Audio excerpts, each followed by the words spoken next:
ஒரு தடவை என்னோட அம்மா கிட்ட போய் ஒரு கேள்வி கேட்டேங்க. அம்மா அதுக்கு என்ன ஒரு பார்வை பார்த்தாங்க பாருங்க. ஏன்னா நான் கேட்ட கேள்வி அந்த மாதிரி.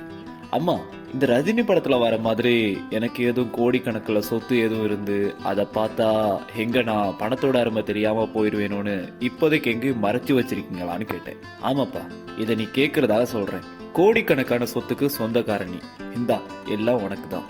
30 நாள்ல 30 கோடி செலவு பண்ணா இந்த 1000 கோடி உனக்கு தானே சொல்ல மாட்டாங்கன்னு எனக்கு கண்டிப்பா தெரியும். அப்படி இருந்திருந்தா எப்படி இருந்திருக்கும்னு ஒரு அல்ப ஆசைதாங்க. நாம கேர்லெஸ்ஸா இருந்து நம்மளை யாரும் ஏமாத்திராம இருக்கணும்னா கேட்டு கன்ஃபார்ம் பண்ணிக்கணும்ல, அது இருக்குதோ இல்லையோ. ஒரு கட்டத்துல வந்த சூப்பர் ஸ்டார் படம் எல்லாமே இப்படித்தாங்க. முத்து, அண்ணாமலை, அருணாச்சலம், லிங்கான்னு நல்லது பண்ண போயிட்டு காயப்பட்ட அந்த நல்ல உள்ள மாதிரி தானங்க நாமளும். ரொம்ப ரொம்ப நல்லவங்க தானே. உண்மையாலுமே நான் ரொம்ப நல்லவன். அப்ப நாமளும் கோடீஸ்வரனா மாறலாம்ல. அட்லீஸ்ட் பட்ட கஷ்டத்துக்கு சூரிய வம்சம் தேவயானி மாதிரி கூட வர மாட்டாங்க. காத்திருப்போம்.